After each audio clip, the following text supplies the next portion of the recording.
Soy Shelby Vance, tengo 28 años y estoy parada entre las sombras de un ático en Chicago, viendo a mi hermano Adrian levantar su copa. La sala celebraba la fusión que Echo Tower Design acababa de asegurar. Ese proyecto era mío. Él me vio entre la multitud y me dedicó una sonrisa cargada de suficiencia. A mi hermana Shelby, dijo en voz alta, que aún está tratando de descubrir qué quiere ser cuando crezca. Quizás algún día deje la obra y consiga un trabajo de verdad. Todos rieron. Mis padres chocaron sus copas. Yo me quedé completamente inmóvil. Pensaban que yo era el fracaso de la familia. No tenían idea de que en realidad yo era la arquitecta de su destrucción. Antes de contarte de quién era realmente el nombre que aparecía en los planos que él sostenía, deja un comentario y dime desde dónde estás viendo esto. Quiero ver hasta dónde llega esta historia. No rompí la copa, tampoco le lancé el champán a la cara a Adrian. Con cuidado apoyé la flauta de cristal sobre la bandeja de un camarero que pasaba, produciendo un clic suave y deliberado. Ese sonido fue todo el énfasis que necesitaba. Me di la vuelta y le di la espalda a la vista panorámica del skyline. A los smokings de $3,000, a la sonrisa triunfal de mi hermano. Caminé hacia el ascensor. Mi madre pronunció mi nombre con ese exacto tono que usaba cuando quería que solucionara un problema sin hacer escándalo. Shelby, no te atrevas, susurró llena de rabia. No me detuve, no miré atrás. Las puertas del ascensor se cerraron, cortando las risas como una guillotina. El silencio dentro de esa caja metálica era ensordecedor, pero también revelador. Vi cómo los números descendían desde el ático hasta el vestíbulo, y con cada piso el aire se sentía más ligero. Al salir a la calle, el viento del lago Michigan atravesó mi vestido de noche afilado y frío. Pasé junto a la fila de autos negros con sus choferes, y me dirigí hacia la esquina más alejada del área de ballet. Allí estaba, mi camioneta, una Ford de 10 años cubierta de polvo de obra, con la caja llena de niveles y cascos de seguridad. Al valet se le notaba el alivio en la cara cuando por fin se deshizo de mi camioneta. Me subí a la cabina y el olor a café viejo, a serrín y diésel me golpeó de inmediato, trayéndome de vuelta a la realidad. Encendí el motor y dejé atrás la Gold Coast, manejando hacia el sur, rumbo al distrito industrial donde estaban los trabajos ferroviarios. Mientras las luces de la ciudad se iban desdibujando al otro lado de la ventanilla, me hice la misma pregunta que sabía que todos los demás se harían. ¿Por qué me quedé 6 años? ¿Por qué permití que me trataran como a una obrera mientras Adrian jugaba a ser arquitecto? ¿Por qué acepté la falta de respeto, la invisibilidad, las sobras? No fue por debilidad. Ahí es donde la mayoría se equivoca al hablar de sobrevivientes de familias como la mía. Ven a una víctima, ven a alguien atrapado por el miedo o por no tener alternativas, pero yo no era eso. Lo mío era otra cosa. Estaba atada por una cadena invisible hecha de responsabilidad. Durante 6 años funcioné bajo una deuda que nunca fue mía. Cuando el negocio de mi padre estuvo a punto de venirse abajo hace 3 años, no me metí porque estuviera desesperada por su aprobación. Me metí porque entendía la física de nuestras vidas mejor que ellos. Sabía que, si yo no sostenía el peso, todo el techo se nos caería encima. Yo era el pilar estructural. Yo era el muro de carga. Absorbí la presión, las noches sin dormir, las crisis técnicas y el terror financiero para que ellos pudieran seguir viviendo en su fantasía de espacios abiertos, donde el dinero aparecía solo y los problemas simplemente desaparecían. Me quedé porque creía que sostenerlos era mi responsabilidad. Pensaba que ser fuerte significaba aguantar todo el peso. Pero esa noche Adrian dejó algo muy claro. Él no veía un pilar, veía un soporte, algo que se usa y luego se desprecia por ser útil. Creía que podía insultar los cimientos y seguir viviendo tranquilamente en el ático. Apreté el volante con fuerza hasta que los nudillos se me pusieron blancos. En ese momento entendí que no solo estaba renunciando a un trabajo, no era solo que me fuera de una fiesta. Al cruzar esa puerta, estaba quitando la integridad estructural de toda su vida. Pensaban que yo era el fracaso porque era la que siempre estaba cubierta de polvo. Nunca entendieron que ese polvo era lo único que mantenía unido el mortero. Yo no era el fracaso. Yo era lo único que los mantenía de pie, y ahora ya no estaba. No lloré. No entré en pánico. Simplemente seguí manejando hacia la oscuridad, sintiendo cómo ese peso enorme y aplastante se levantaba de mis hombros y se colocaba exactamente donde siempre debió estar, sobre ellos. Hace 3 años, lo único que mi padre, Zachary, estaba construyendo era una demanda judicial. Se trataba de una violación grave de las normas de OSHA en el proyecto Riverfront, un nivel de negligencia que destruye carreras y hunde empresas. Se enfrentaba a cargos criminales y a un agujero financiero tan profundo que parecía una tumba. Yo tenía 25 años y estaba a 2 meses de terminar mi máster en MIT. Tenía una beca completa y un camino claro por delante, uno que no incluía limpiar los errores de mi padre. Pero cuando me llamó, llorando y suplicando, diciéndome que el legado familiar estaba a punto de convertirse en polvo, tomé una decisión. Elegí la sangre por encima de la lógica. Dejé la universidad, metí toda mi vida en 2 maletas y volví a Chicago. Durante los siguientes 18 meses, no volví a pisar un ático. Viví en un tráiler de obra que olía a café pasado y a yeso húmedo. Fui yo quien despidió al capataz inútil que Adrian había contratado solo porque eran compañeros de borrachera. Fui yo quien rehizo a mano los cálculos de carga después de que Adrian olvidara considerar el cizallamiento del viento. Negocié con los sindicatos, reordené la cadena de suministro y corregí protocolos de seguridad que rozaban lo criminal. Para cuando el proyecto Riverfront se inauguró, le había ahorrado a la empresa $2 millones en multas y retrasos. 2 millones. Adrian apareció en el corte de cinta con un traje nuevo, sonriendo para las cámaras. Yo estaba al fondo, cubierta de polvo, sujetando el portapapeles. Pensé que eso me había ganado un lugar en la mesa. Creí que así había saldado mis deudas. Pero a la mañana siguiente de la gala, mirando el techo de mi pequeño estudio, entendí que mi sacrificio no me había comprado respeto. Solo les había dado tiempo para pensar cómo reemplazarme. Mi teléfono empezó a vibrar sobre la mesilla. No era una disculpa, era un ataque. El primer mensaje era de Adrian. «Avergonzaste a papá anoche. Crece y contesta el teléfono». El segundo fue un mensaje de voz de mi madre, Cynthia. Su tono era tenso y afilado, el mismo que usaba cuando estaba manejando una crisis. «Shelby, tenemos que hablar sobre los derechos de propiedad intelectual de la Eco Tower. Los inversores están preguntando por la autoría del diseño. Necesitamos que vengas hoy mismo a firmar los documentos de cesión. Deja de pensar solo en ti. Esta fusión es más grande que tu ego». No me querían a mí de vuelta. Querían mi firma. Sabían que los diseños me pertenecían legalmente y necesitaban que los cediera para poder vender la empresa sin problemas. Y después vino la presión. Recibí un mensaje del capataz de obra, un buen hombre llamado Miller, que me enseñó más sobre arquitectura que cualquier profesor. Me envió una captura de pantalla de Adrian. Era un aviso de despido para todo mi equipo. Adrian estaba amenazando con despedir a las mismas personas que habían construido su reputación solo para lastimarme. Me senté en la cama. La tristeza que esperaba sentir nunca llegó. En su lugar apareció una claridad fría, firme. Abrí LinkedIn. Ahí estaba. Adrian había publicado una foto de la gala, una imagen profesional del supuesto equipo ganador. En la foto original yo estaba ahí. En la versión que él subió, la imagen había sido recortada. Yo ya no aparecía. Había sido borrada. Acompañó la foto con un texto. «El liderazgo visionario exige decisiones audaces. Orgulloso de guiar a esta firma hacia el futuro». Miré la imagen. Miré el espacio vacío donde antes estaba yo. No solo querían robarse mi trabajo, querían borrar mi existencia mientras se quedaban con las ganancias que yo creé.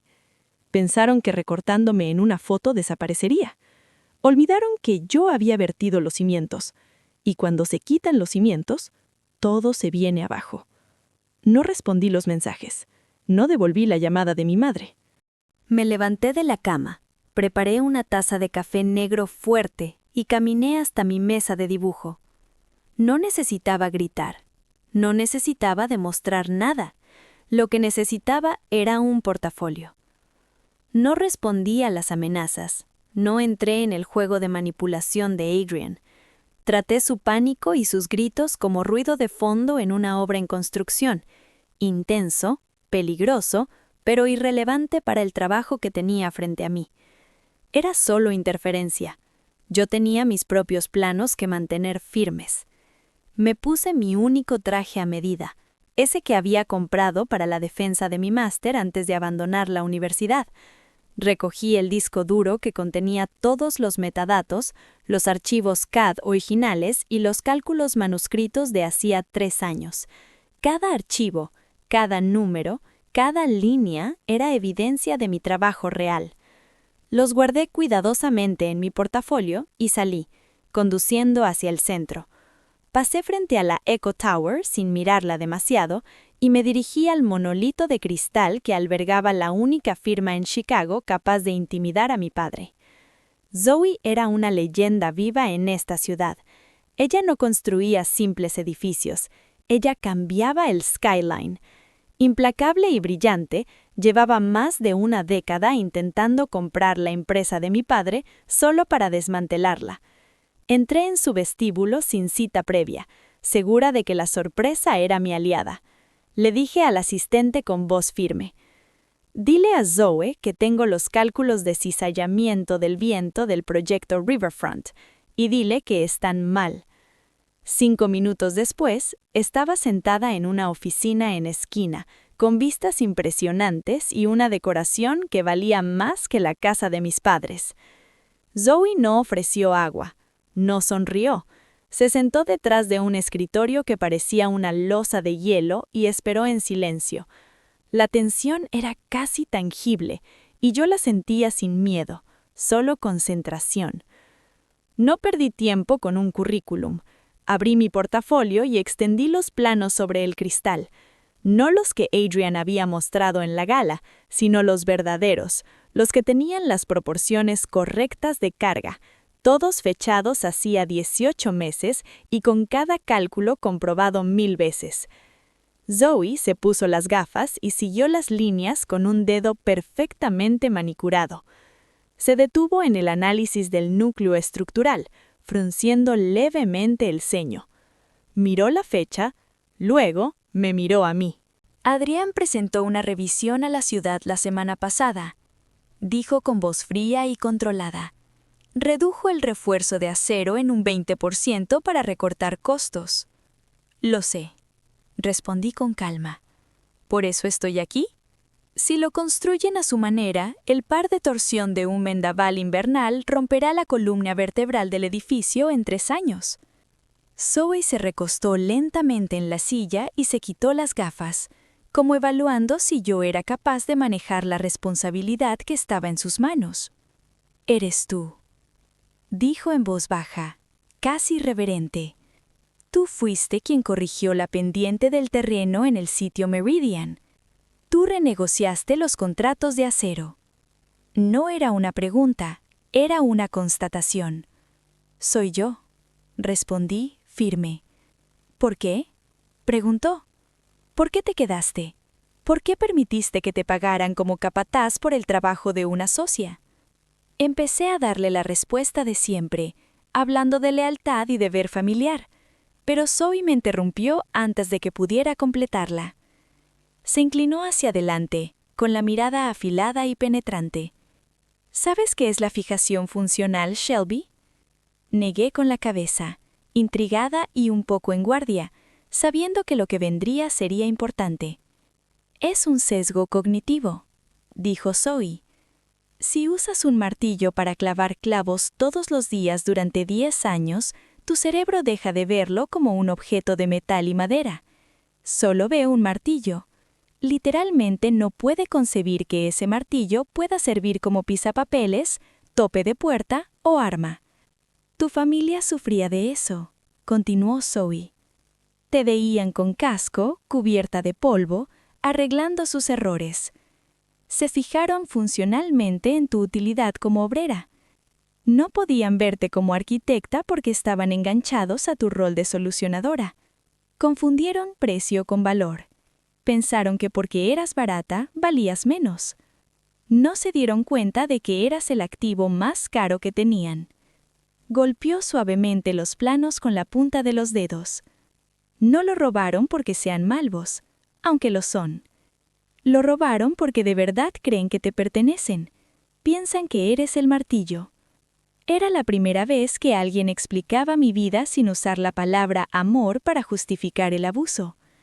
Era clínico, preciso. La arquitectura de mi borrado.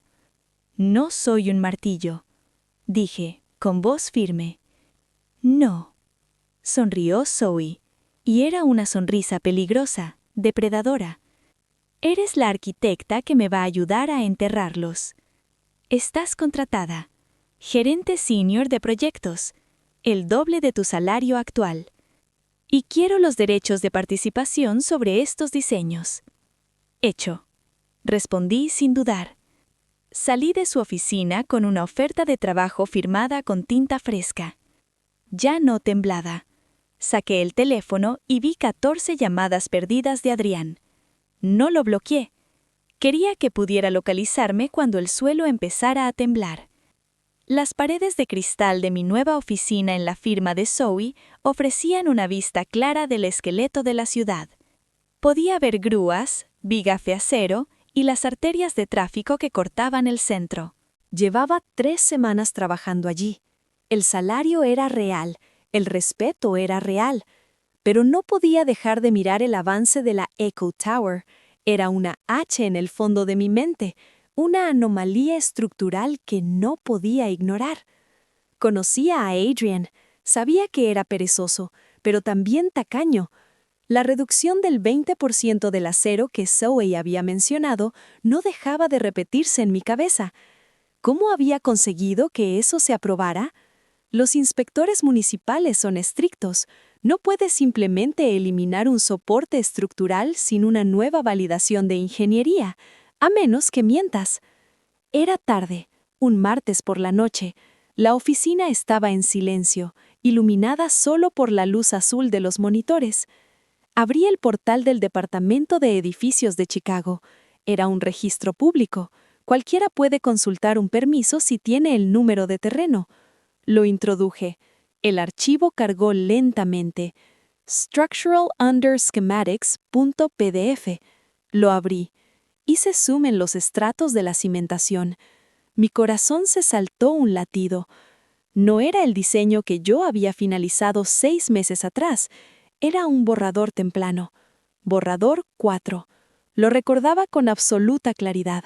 Era el borrador en el que había calculado mal la carga lateral del viento para una tormenta de recurrencia centenaria. Era el borrador que permitiría demasiada oscilación. Era el borrador en el que el concreto se agrietaría, luego se descascararía y bajo la presión adecuada se partiría por completo.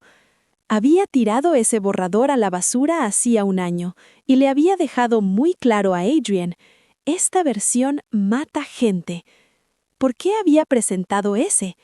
Porque el borrador 4 era más barato. No requería los arriostramientos cruzados que añadí en el borrador 5. Les ahorraba $3 millones en acero en bruto. Mis manos estaban heladas. Seguí desplazándome hacia abajo en el plano digital. Si habían presentado un diseño defectuoso, necesitaban que un ingeniero lo certificara. Necesitaban el sello de un profesional que asumiera toda la responsabilidad. Adrian no era ese ingeniero. La licencia de mi padre había caducado hacía años. Llegué a la esquina inferior derecha del archivo. Dejé de respirar. Ahí estaba, el sello circular de tinta. Shelby Vance, ingeniera profesional. Número de licencia 04921. Y sobre él, una firma en tinta azul. Mi firma. La habitación pareció inclinarse. Yo no firmé eso. Nunca sellé el borrador 4. Guardé mi sello en la caja de fuerte de la oficina de mis padres antes de irme. La verdad me golpeó con la fuerza de un martillo. No solo habían robado mi trabajo para cerrar la fusión. Eso habría sido simple gridia. Esto era mucho más siniestro. Sabían que el edificio era peligroso. Sabían que el viento de cortante lo destruiría. Querían el dinero de los materiales baratos, pero no podían arriesgarse a la responsabilidad legal, así que falsificaron mi firma. Si esa torre se levantaba y cuando se viniera abajo, Adrian no iría a prisión. Zachary tampoco. Yo sí. Yo era la ingeniera responsable ante la ley. Me estaban preparando para ser la arquitecta de una catástrofe. Querían enterrarme bajo los escombros de su propia avaricia. Cerré el portátil.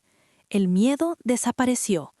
En su lugar surgió una ira fría, calculada, que me hacía sentir imparable. Querían un chivo expiatorio.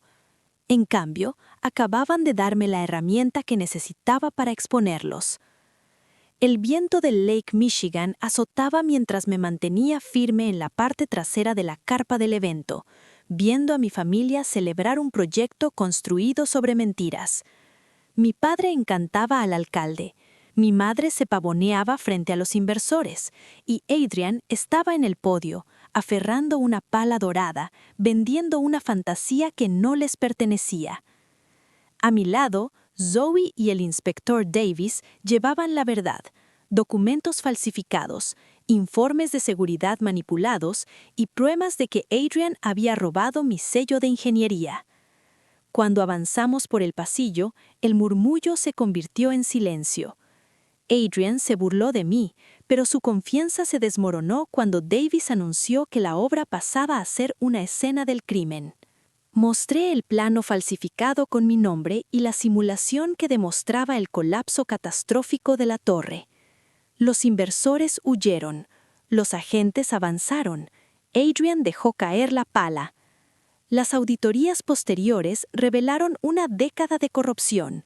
Mi padre perdió su licencia, mi madre suplicó ayuda que nunca recibiría. Adrian espera ahora juicio. Yo seguí adelante. En mi nueva oficina, como socia de la firma de Zoe, observo el terreno vacío donde cayó su imperio y la estructura que se eleva de mi propio proyecto, la Meridian Spire. Limpié mi sello de ingeniería no como un arma, sino como una herramienta de construcción, y comprendí la verdad. La justicia no consiste en destruir. La justicia es construir algo más fuerte sobre las ruinas de quienes fallaron. No los enterré, simplemente dejé de sostenerlos. No olvides suscribirte al canal, darle like al video y dejar un comentario. Realmente me ayuda y me motiva a hacer más contenido. Gracias por tu apoyo.